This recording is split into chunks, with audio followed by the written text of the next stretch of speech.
Welcome to Autour du traducteur, the translator's turn. For a 16th episode, I have the privilege of discussing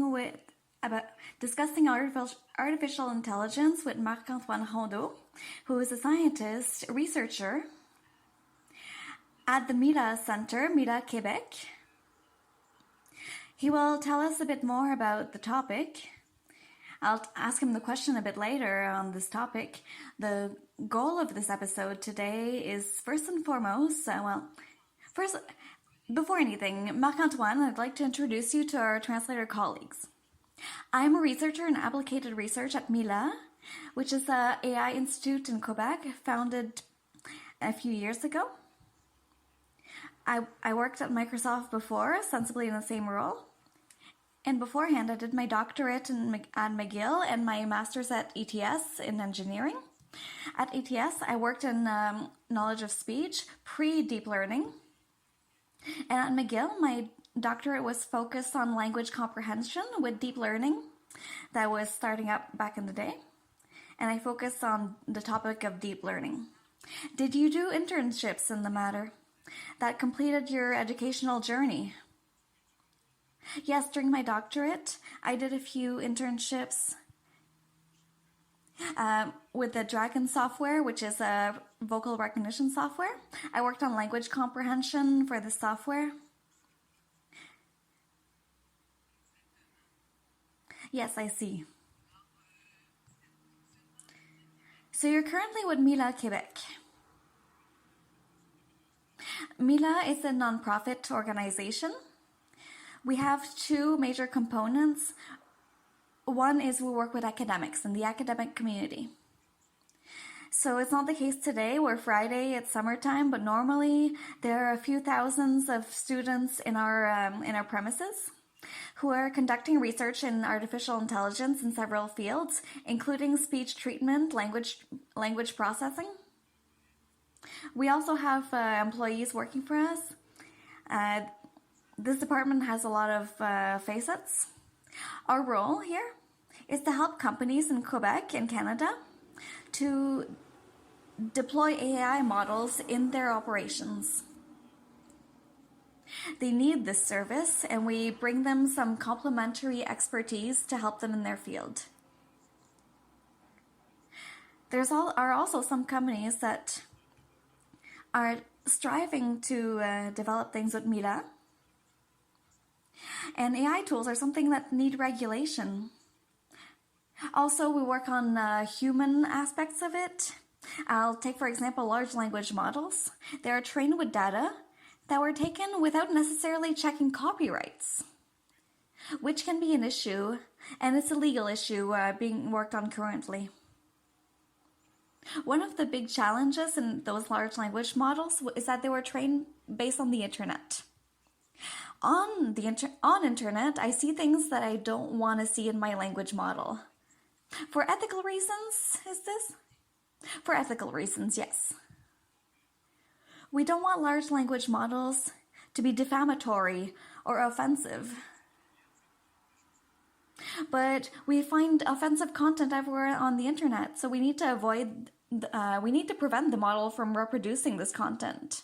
It can seem obvious, but defining what is offensive is not always easy. People have different opinions, so how do we reconcile all these issues? They're not easy issues to address. Wasn't there a moratorium a few months ago, 6 months, to slow down this progression of AI? This was more on the technology standpoint. Some models were developed very quickly. And we're beyond our regulatory framework. So things needed to slow down in order to give developers a chance to see if they have everything they need. Not for right now, but for the future. Because the advancement of AI was going far faster than regulations could keep up.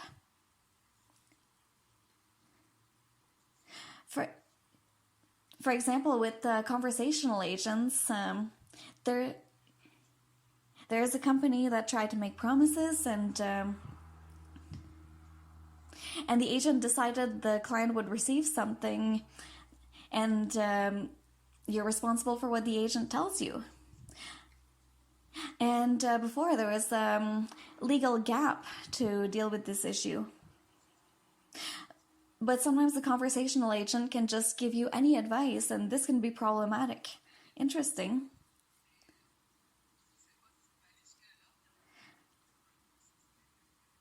The issue is that it's a system that can be deployed in any way people wish. For the time being, as we didn't define the limits of these systems, some people will deploy systems that are not supposed to be in place. As I listen to you talking, well, we have the opposite going on with translators and interpreters, especially interpreters. They need to render offensive speech sometimes, for instance, in courts of justice. So I'm listening to you talk, and we have the opposite issue going on in our field, and sometimes we're in conflict with our own values. I hear some interpreters tell me out of nowhere they have to translate something going against their values. Ironically, it's the opposite example that I find useful. It has to do with moderation. I've heard what Facebook moderators go through, and it can be traumatizing. And to have an automatic moderation system, this system can help you remove the most offensive examples of content posted online, but you can't remove everything offensive. No model is perfect and can achieve this. If we can at least try to reduce the rate of this content, it will have a positive impact on moderators doing their job. And to bring this back to interpreters, well, what you do is for the general public, but with us, when an interpreter is standing before a commission for immigrants, for instance,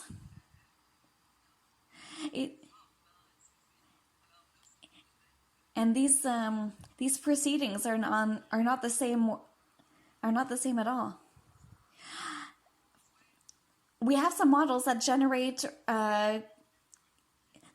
content to prevent racism, but they're not the same models as those available to the general public. On the other hand, we can't do excessive censorship, which can put some certain issues under the carpet. The balance is hard to find. I'll introduce myself as well, so we can tell people what we do. I have a doctorate in neuropsychology that I received before the advent of AI.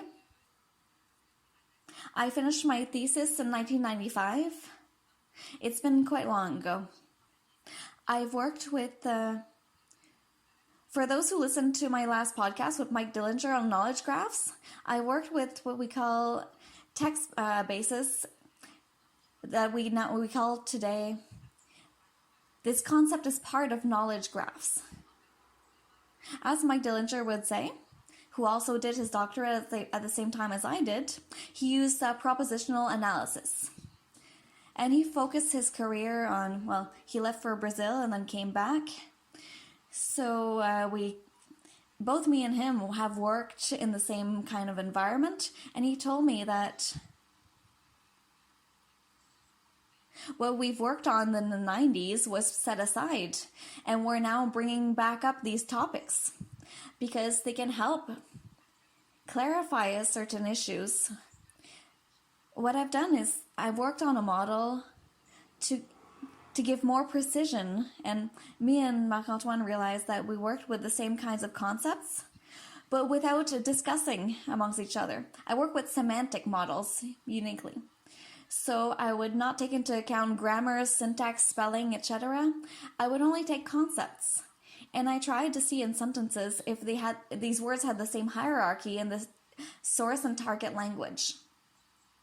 My studies were focused on simultaneous interpretation. So it was impossible to have a level of precision, the same level of precision as written translation. So you have interpreters that will combine 4 sentences in one sometimes to do a summary in order to follow the speaker. What I've established with this is that the goal of The goal of my research was to establish what went on in interpreters' minds.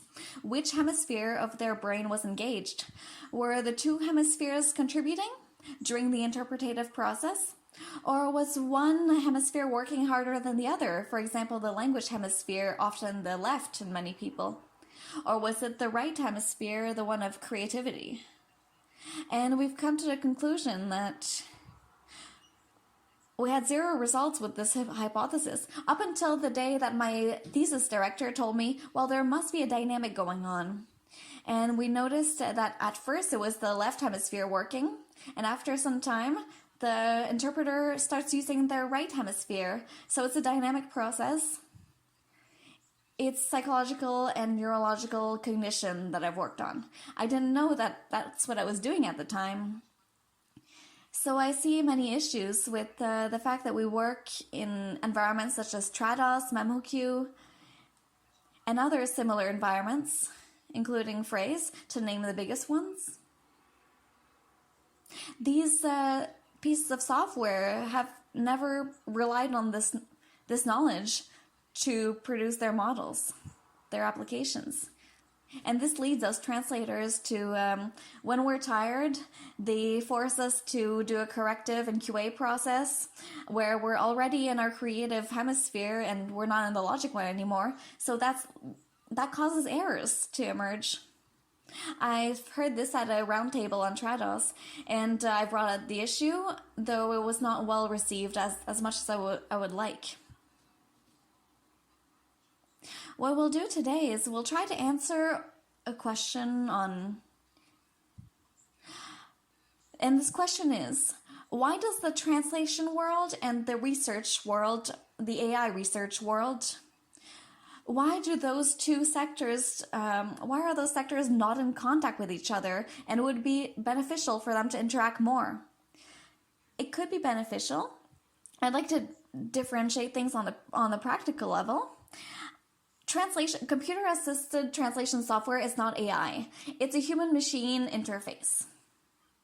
And there's clearly an issue, and it's important to discuss.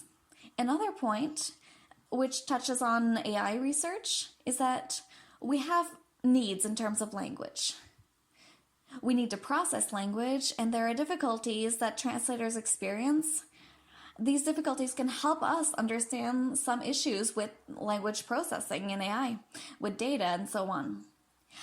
Conversely, if we're aware of the true difficulties faced by translators, it guides us on the issues we must research and resolve. Our framing for automated translation is quite simple. You have an input text with many sentences you can have at the output. It's just a matter of generating a correct, appropriate sentence. If you have an appropriate sentence that reflects a source, we've succeeded. It's functional. For example, if you're on vacation and you want to understand what's written on a poster, you can simply take out your smartphone, scan it, and you have an equivalent target translation. And this is free on top of it. There are other ways of getting funding for this, but yes, it's practical. It's a tool that's completely useful, but it's limited when you think about it. And the translation is not 100% exact. A lot of processes that a translator would use are not put in place with these tools because we're not aware of these processes. We don't even have the information to know why the machine made such translation choice, because everything is based on the output. The Canadian Parliament was a big source of data for automated translation. We had the French and the English texts, and we don't know what reflections the translator made to come up with their word choices.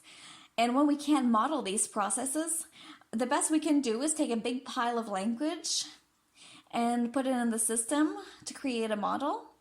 And then we can only hope that the choices will be well distributed and appropriate. It could be interesting to model the process, but it's difficult because translation begins in the space of a few milliseconds. As soon as a translator looks at the text, I'm not speaking about interpreters here, but as soon as the translator looks at a sentence, it takes about 250 milliseconds before the process begins. And what confuses us with today's environments is that translators need to go interrogate and query a lot of systems, different systems to research terms and so on. So the translator interrupts the flow that's going on in their mind. And what's going on is that there are translation environments such as WordScope that take into account all the tools. They bring together all the tools in one environment so the translator can stay in the same place. That is producing positive results. An alternative that could be interesting is,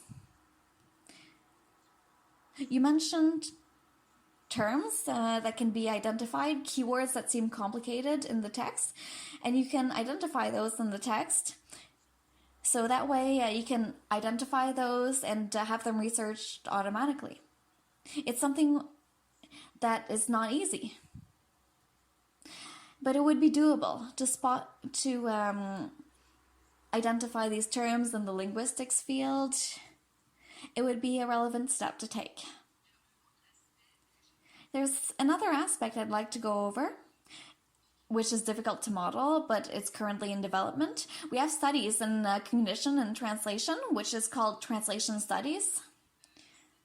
And in this field, we're invited to become aware of our emotions in the translation process. You know, when you feel a bit of stress and you feel it in your stomach while making an error in meaning? This happens when you have experience. I wouldn't give this piece of advice to new translators. Generally, it's an unconscious process, or even the satisfaction that a translator feels when coming up with a very elegant sentence. I don't know what hormones secreted exactly when this happens. The reward hormone, a bit like when someone plays a video game. We feel these same emotions. And we can rely on these emotions, which is generally helpful. So students or junior translators don't really pay attention to this because they are insecure and constantly corrected. What these students will often do, I do mentorship and I've seen this. Often my mentees tell me, this is wonderful. It's better than what I translated on my own. And I see it in my mentees that they didn't listen to their gut feeling with word choices. But slowly but surely, this is becoming a part of the process, and this will be taught eventually, but I don't know how to model these emotions. This is something we can't quite model unless we do things that we can't do, which is to put electrodes in the human brain. We can't do that. But it's interesting, you tell me this, and I'm thinking about my programming experience, and yes, I know what you're talking about, this uncomfortable feeling in the gut when you're making a mistake. It's the same cognitive process as you have, which is quite important.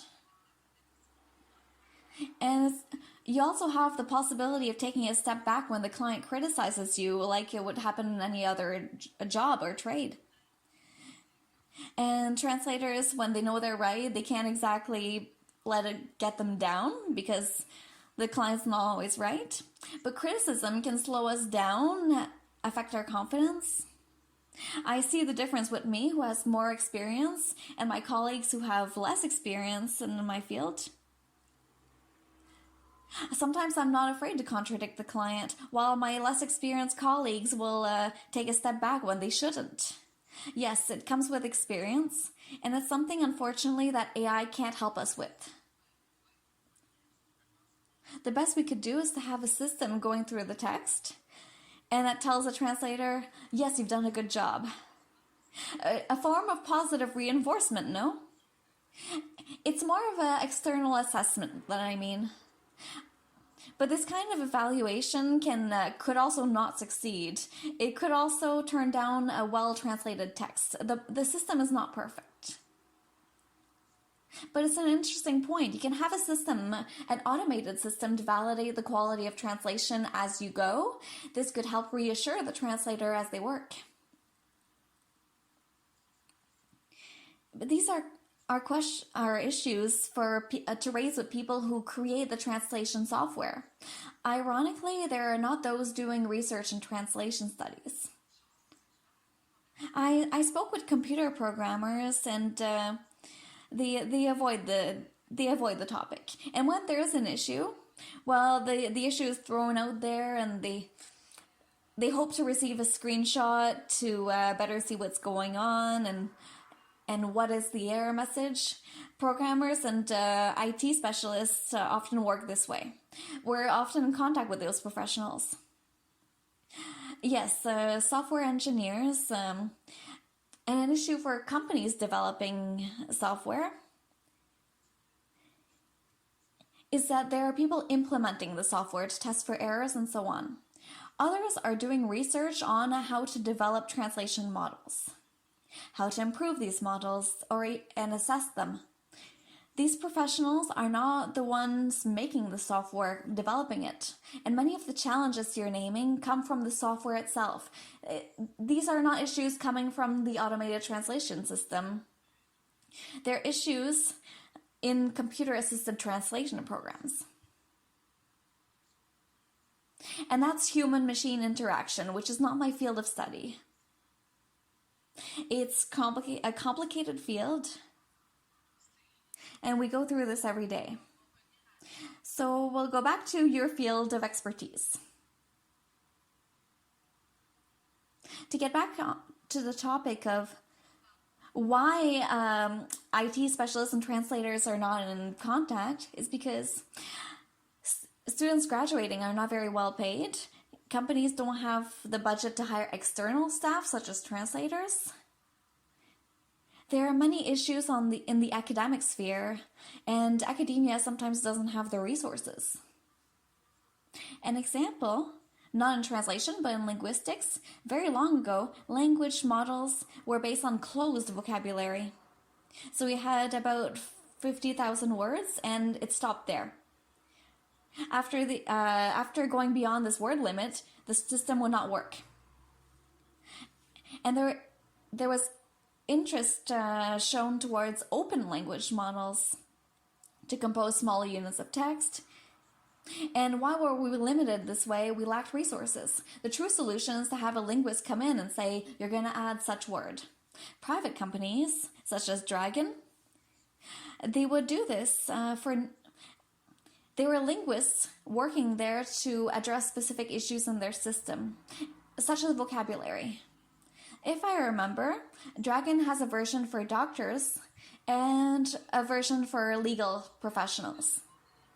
So Dragon must have had linguists. I've never bought those programs because I do legal translation, but here in Canada we have common law and civil law. We have a mix of two legal systems. So it took about, these systems cost thousands of dollars, $7,000. So I asked myself if they're worth it. I would not be able to assess these systems. I'm not a doctor or a lawyer. There you go. But the idea is that linguists must have contributed. But the academic community doesn't have the resources to go find these answers, which is unfortunate because these resources could be quite helpful. Honestly, if I've just graduated as a student and I tell myself, if we hire a linguist, we give them a bit more money. If we need to pay a linguist, well, we need to go seek funding. Revenue for newly graduated students are quite depressive, so they're depressing to see. You're talking about post-grad students? Yes. I had a guest on my podcast, and I've worked hard to open doors in many fields, and it's not easy to help those professionals make a living. But unfortunately, those new graduate students need to earn their living. But if you're optimistic, how can you go seek out these collaborations? It would be interesting for translators and people from the academic translation community to collaborate with the AI professionals in AI. And how do we achieve this? Well, there needs to be a dialogue. AI specialists need to go to translation conferences and vice versa. For example, your work in cognition, you could send it to trade associations and linguistics. You have to be able to frame your work in a way that our professionals will understand.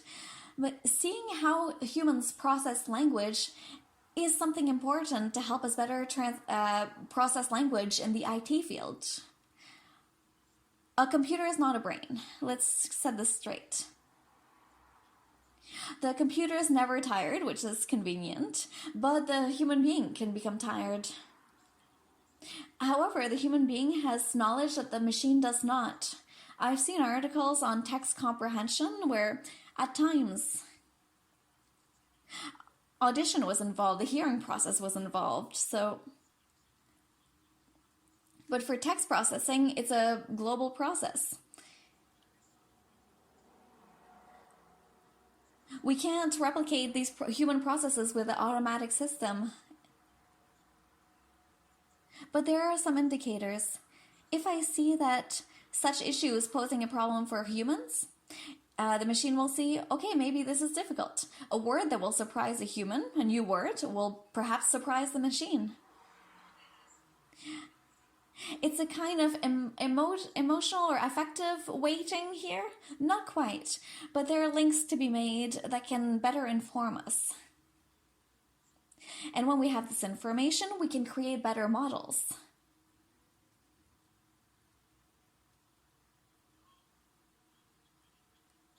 There are some tricks we can use. Let's say you need to process a large volume of text. We need to process large volumes of text, and I have colleagues working on a project where you need to annotate documents. You have already technical tools to achieve this, and AI researchers are not aware of the tools you translators have. They were given a specific project, and they've taken months to read documents, highlight excerpts saying this is the important part, and you have tools, you have processes to deal with this that we don't have in AI. It's important for us as researchers, and it's also important for us to go gather data from the public, where you have to do crowdsourcing. And you could also just go to people, give them a text and ask them, are those two sentences identical? And you could ask, is this sentence racist or offensive? You could ask, here's a question, here's an answer, do they go together? This is validation work that requires cognitive processes and challenges that translators know how to address. And it's nice to know how you deal with it so we can use this as inspiration. And when I think about it, right now, since last year, thanks to Mr. Barabé at the OTIAC, students need to do internships. Yes, we're working on this. Mr. Barabé, I'll be able to talk about it later on. Perhaps the three of us and others have said translators doing their undergraduate degree should have 3 internships. And I think it would be interesting for these internships to be at AI research centers. Yes, this could happen. I'm trying to think how this could work. But I could see specialized language processing workers here, or interns with us. For example, in machine translation teams, it would be useful to have someone who does translation for a living. It's a resource that currently we don't have, primarily for financial reasons. But this collaboration would be useful to get difficulties explained, to explain processes. One of the challenges we have now is to evaluate model outputs. This applies to any kind of model, but especially machine translation models. To be able to have experts who see the source and the target text, we could ask these experts, is the output good, is it bad? And the translator can point out the errors. If you give this text to a student who graduated, they will be thrilled to see this because it's a publication in itself. And newly graduated students need to be published. Yes, the more they're published, the more they can get funding. For students, They need a certain number of publications achieved to finish their doctorate. How many? 3? 3 or 4? It was not the case in my time. So instead of a thesis, you do 3 publications. Is this still the case? This is often the case. 3 or 4 publications in a large conference. In AI, we often have conferences where students must publish. So there's a 30% acceptance rate with these conferences. So a student needs to spend a lot of work for one publication to be accepted. Generally, you're only given one chance because there are so many people working in the AI field that the time we devote to the conference is enough to have a few publications emerge in the meantime. So it's very difficult for students today. And it has gotten worse in the last few years. So with the help of translators, you could move things forward faster, improve the quality of the work. There could be a case made for a model, an adequate model being assessed by a translator. And a translator could say, this model is better than the others, so here you can publish your article. This collaboration can help spot errors, train the model in a way that's not possible without this detailed information. When I did my Ph.D., we wanted to verify the quality of interpretations of the same sentence. And we had 2 small texts that we worked on. They were not complicated.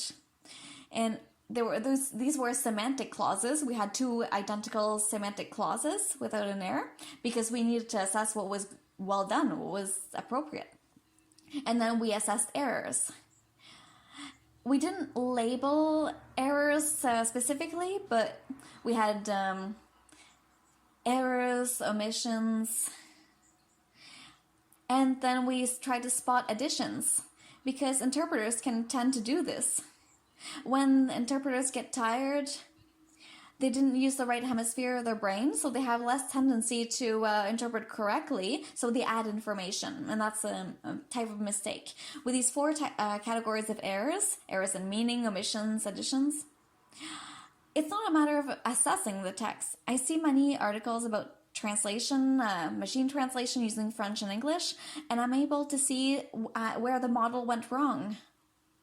But I don't speak German, so if the machine is translating into German, I have to trust the translation.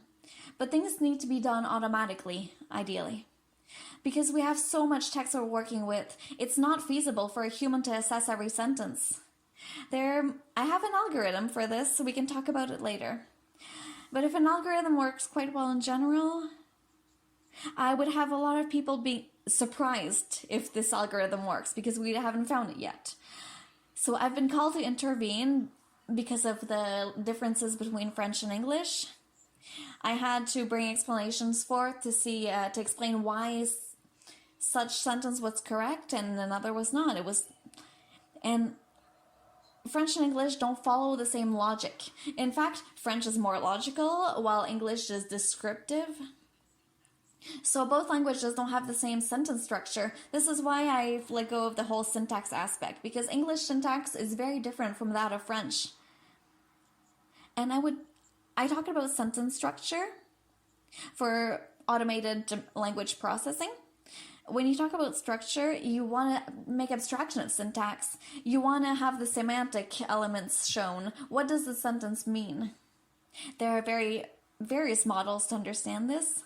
A common model for electronic assistants, digital assistants, is a framework model, where you have slots that you fill in with information, and it works for French, for English, and any language I've seen. The issue is that it takes an already defined set of concepts that can be represented, and this is where things can become a nightmare when you use it generally. So we have the frame, so to speak. And then, what do you require for the concepts to represent? We call it slots. So I tell the assistant, play X type of music. And the type of music to play is what goes into the slot for the message. It works well. But if I have an electronic agenda, I can define all these features and I can define frames for each part of the agenda. But if I take a random text, I need much more frames because I need frames that can represent anything that could be described in language. The issue is to define all the potential rules and locations for concepts. This is where things got difficult. And this issue has not been resolved yet. Currently, our approach is to not do this. And the frame system is useful in some contexts to advance research, but right now what we're trying to do is to say, here's a sentence, and here's the sound, here's what it's supposed to mean, and we hope the model will be able to piece everything together. It's working well for the time, yes. So we've gone over what needs to be done. My question would be, what can we do to help translators? What can AI professionals do to help translators? Because this question, we're not translators, we don't work with translators, so the issues we try to resolve in language processing is based on what we find relevant, or what the company dictates, what our client dictates. But perhaps translators have another perspective to bring to the table. In fact, yes. I'm thinking about a doctoral thesis from a lady who did her thesis on what translators want and not companies. This leads us to the topic of hype, advertising hype that has led to quite a bit of issues that we're noticing right now. The translation market is very much in the hands of agencies. And agencies are the property of business people who are not language professionals nor translators. This trend, as Mr. Barabé explained to me, I discussed with him this week and asked him why this happened. It was since the advent of Google Translate. Before, agencies and firms were owned by translators and business people, but right now it's almost strictly business people who are seeking to increase productivity while compromising quality. This is what you see in relations I have with clients. Clients want productivity. Yes, we put a lot of focus on productivity. And clients say they want quality. However, the kinds of projects we're focusing on are projects where machines are complementing humans, not replacing them. Literally, the human cannot work at the scale required. There are too many documents to be translated, so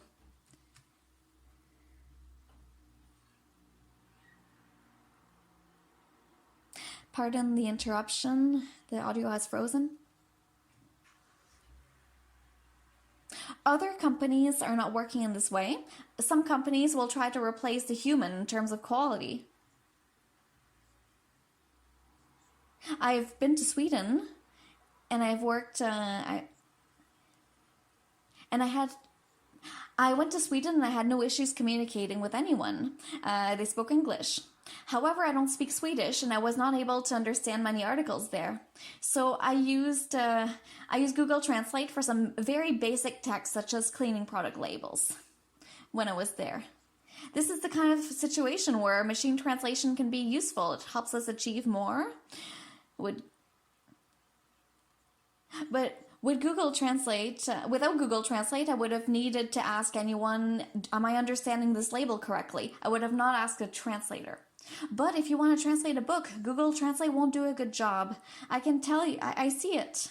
From a technical standpoint, I know the kind of mistakes that Google Translate will make. But if I'm a business leader and I only care about making money, well, I find Google Translate very attractive. Of course. And unfortunately, this is where hype becomes dangerous. Because the models are oversold, they're overhyped. This is an issue on many fronts.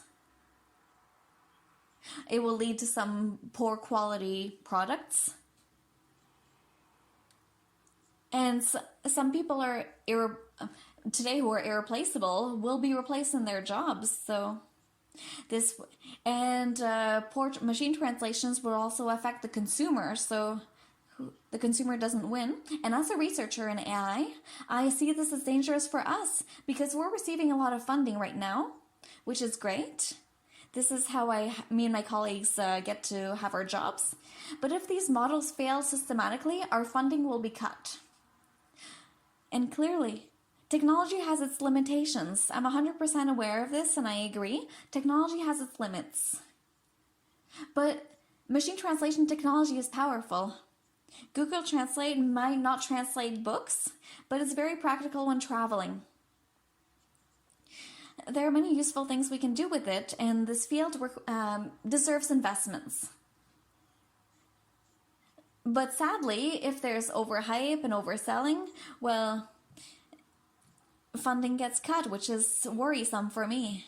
This is what we're seeing on the stock market. I was listening to Zone Economy this week, and on this show, I saw that Apple and other companies have overwhelming profits of 200%, but this profit rate is going down. This is what might happen on the stock market. A lot of companies are making a fortune thanks to AI, but it costs a fortune to develop. So a huge amount of money are being put into AI. If this doesn't prove profitable, for example, with AI, companies like NVIDIA will take a hit. My argument here for translators is that translators, I'm telling you to show how you perform, show how you outperform the software. Sadly, there's no magic bullet here. So we could show this to people employing us. And if we show this in performance, well, it's the issue. The issue is social more than technical. All I can tell you is that there are arguments for human translation to show that human translation is still relevant. And there's a case to be made for machine translation, which is useful when humans can't do all the work. And it can be a tool to help translators to reduce their cognitive workload. But I don't see solutions where machine translation can truly replace humans. I've translated many thesis summaries for my colleagues at McGill who needed a summary in French. I started by taking the text and putting it in Google Translate. Then I would edit the text, the output text, because this was quicker for me. I didn't need to type everything again, I could just copy-paste. And I think of this, I spent sometimes an hour per summary editing the text, rereading it, and making sure everything was accurate. But it was a bit faster than translating manually. Yet it's a tool. But I saw right away its limitations. I can't even imagine what it would do on a company scale. So it's up to us, as translators, to perhaps rally together with our association, make a case for ourselves. I know it's not a technical issue, it's more of a social issue, which is not easy to address. And sadly, those who should be listening to you are not listening. What I am saying as a specialist in AI is that if issues like this end up at my doorstep, a company say we want to replace our translators, I will not accept the project.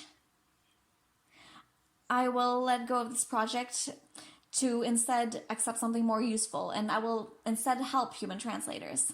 And it's not just because of my social consciousness, but it's because I know the limitations of the tool, and I don't want to oversell these tools. The tool is unable to replace a translator.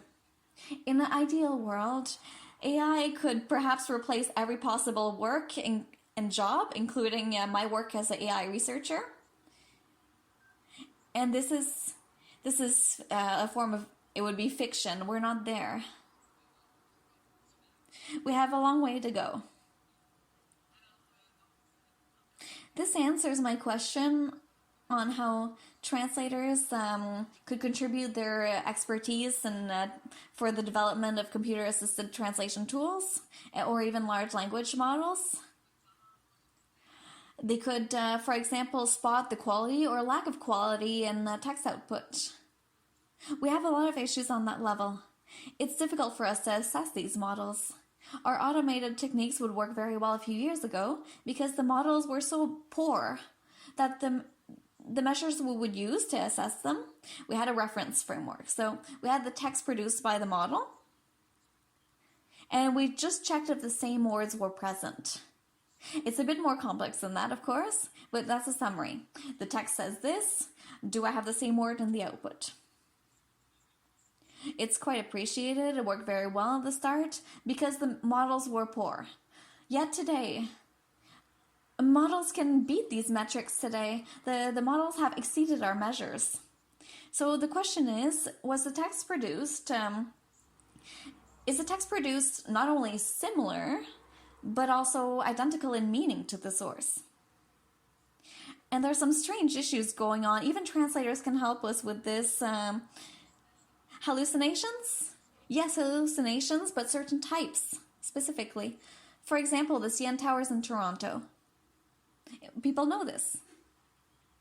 If I say before that, the Great Wall of China is in China, depending on the model, some models will say the CN Tower is in Shanghai based on what's being said before, and we don't understand why this is happening. Some texts have nothing to do semantically, and they will lead the machine to hallucinate when extra information is added. And this is not a form of research where translators can help. We need to go see how our model is thinking, so to speak, to have its, where the machine gets its worldview. And we need to see at what point the machine is sensitive to nuances. The machine has a certain worldview. It knows the CN Tower is in Toronto, but it does not apply this knowledge. So why does the machine decide not to apply the knowledge in some cases? My personal assumption is that CN is a potential abbreviation for China. Of course.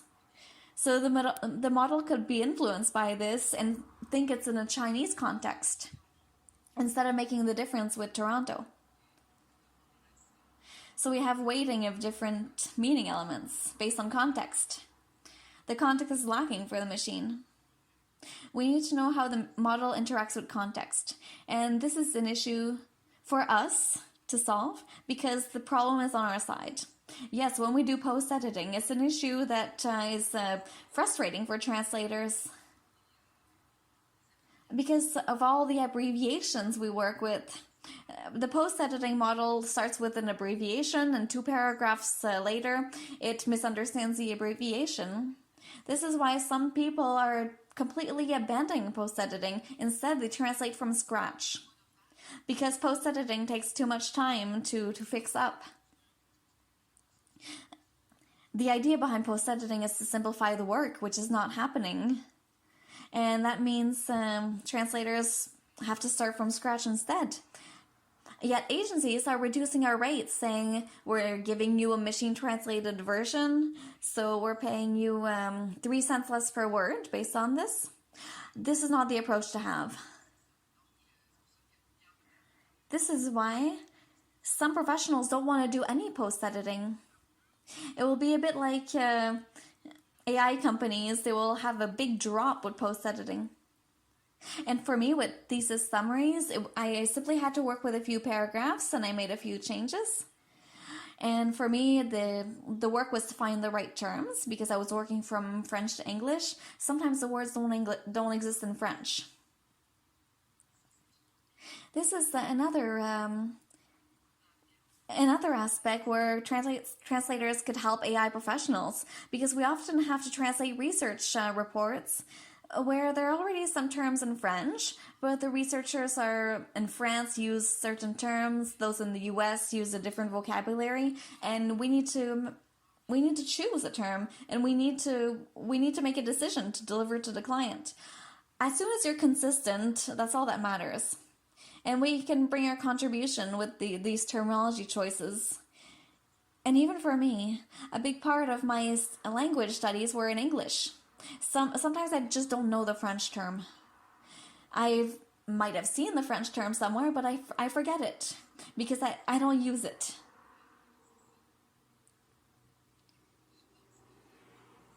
Go ahead.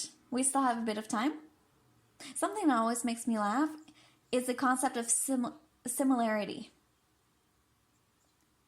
So we have a presentation for someone's doctorate that's written in French. So you have the likelihood or vraisemblance. Yes, thank you.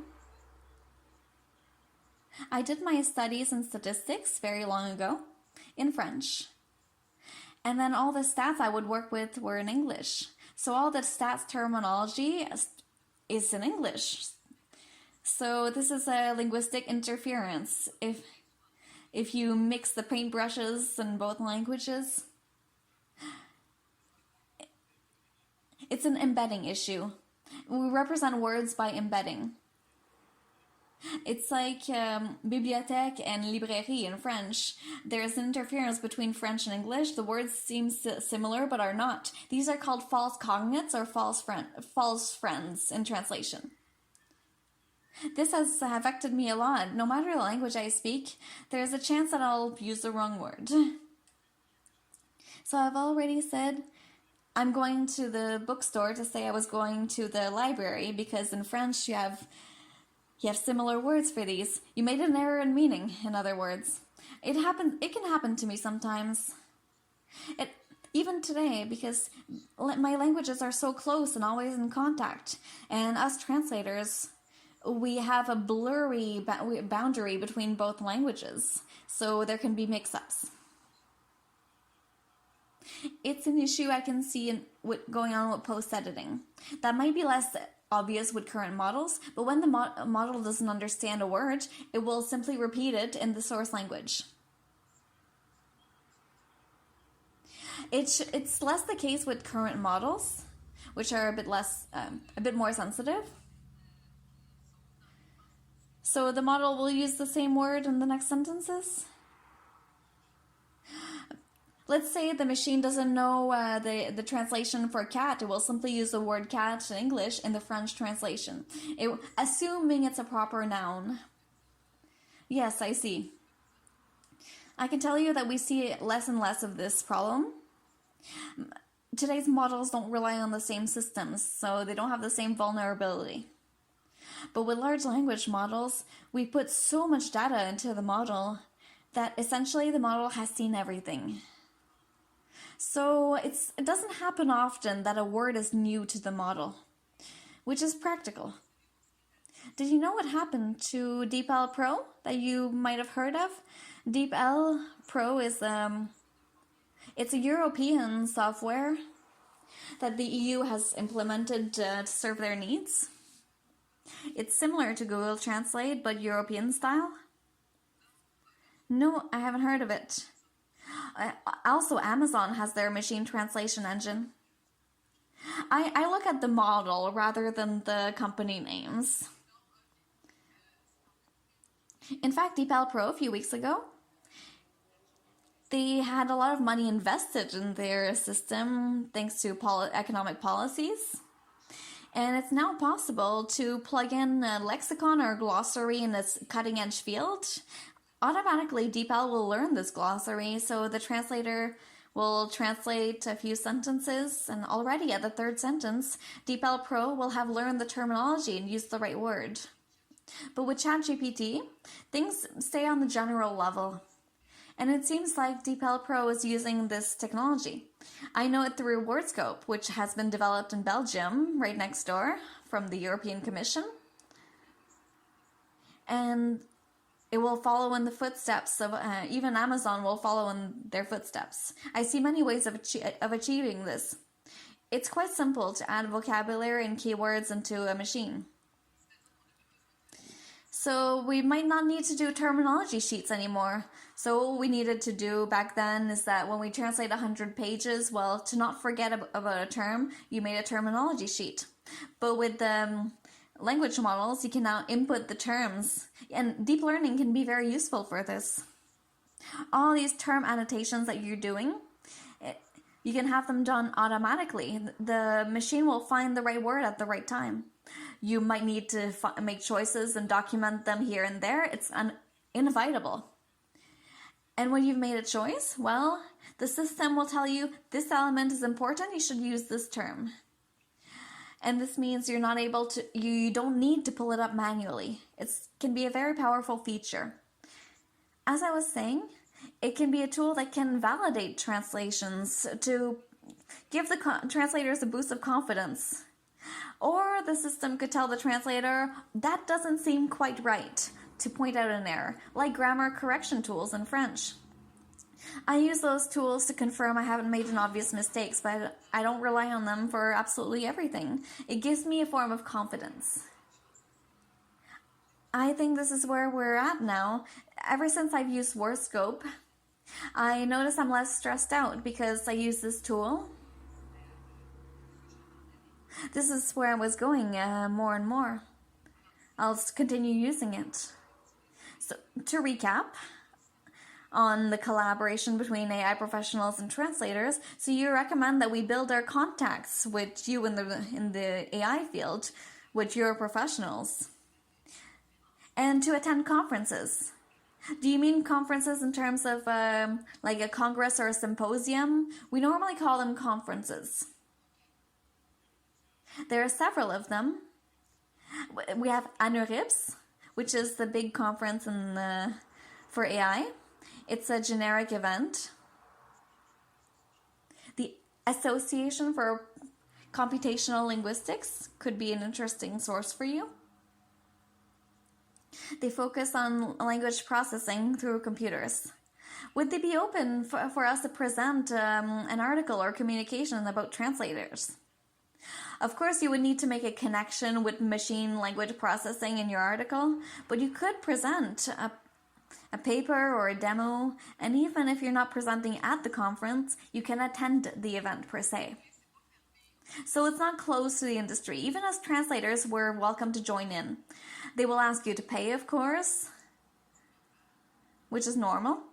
You can attend, you can join into the discussions. So if you have a prototype of a software, you can demonstrate it there. We don't have an audience of translators, but we might say we have such language problem, here's the way to solve it. Like anything, it will take time to establish close connections. Networking takes time, but it's the best in my opinion. It's something powerful. And it's the main reason why I attend conferences. I want to hear presentations, yes, I want to see the articles and ask questions to the authors, but I want to mix and mingle with people working in my field. And generally, are those events in the US? They're a bit everywhere.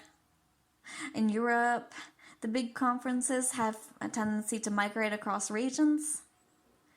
The main one for CN is it's in Finland. It was in Toronto last year. I don't know where it will be next year. We don't yet know the location. Normally it should be in Europe. What I would see is that in translation studies, there should be doctorate programs in translation and AI. That would be a new avenue to explore, to go request funding. 100%.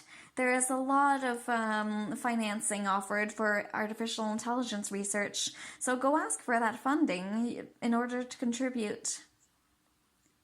Professors in universities in AI and language, go see these professors and offer them your help. They need it. They know there is a need, but they don't have the financial resources to get there. And you have students who have just graduated, who have funding and work together, so everybody wins. So a student who graduated in AI and one who graduated in translation could work together and do a collaborative thesis on a common topic. Of course, there will be conflicts to see who is the first author of each publication. But that's another issue. We have a lot of solutions to fix the issue. And yes, we'll reach out to your expertise for this when we'll be there. We have a lot of papers in AI with several authors who are writing ex-author with contribution. Normally their names are in alphabetical order, or they flip a coin to see who gets mentioned.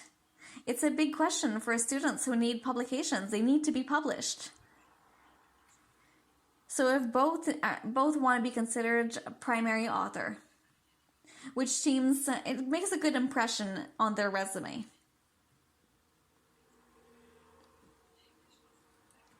I think you gave us some interesting, thought-provoking ideas. And you mentioned, I will add my 2 cents. You have resisted this whole hype surrounding, advertising hype surrounding, that exaggerate the abilities of AI tools. They've been over-optimized, yes. And as for me, during the pandemic, I took advantage of the ability to, I took this opportunity to change jobs and explore various agencies.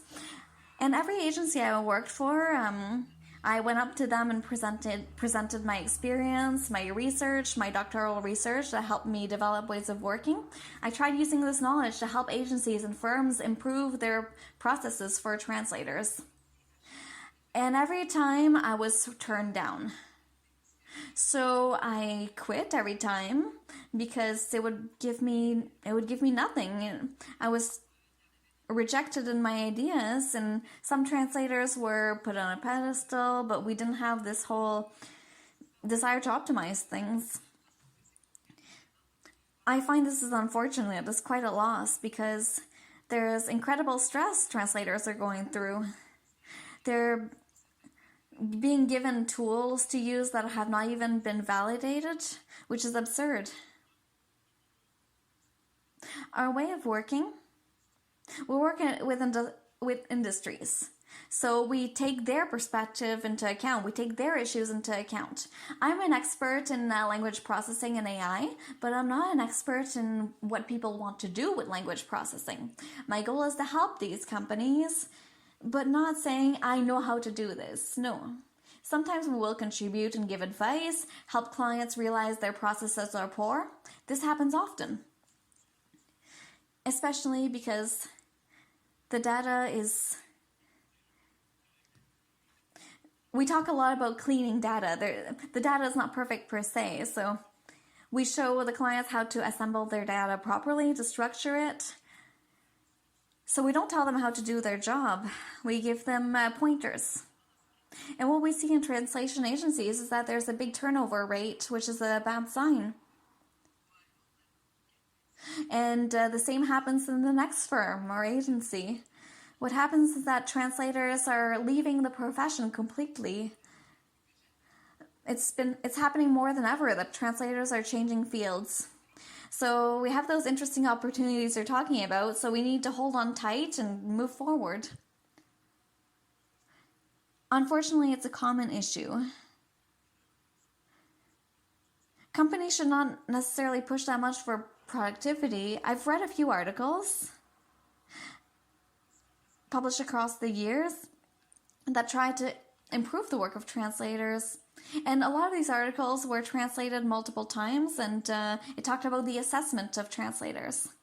A such translator was considered to be the best, had the highest performance, and they were classified this way. And we would see the difference in metrics used to assess translators. Same goes for tools. Tools are assessed different ways. I had a Japanese article I wrote on the matter. So you had the acronym SABC, A being the best score. And you had even some scores that were above the best. It's a Japanese peculiarity that as a reader, I recognize it because I play video games, so I've seen this before. I believe we have a question. And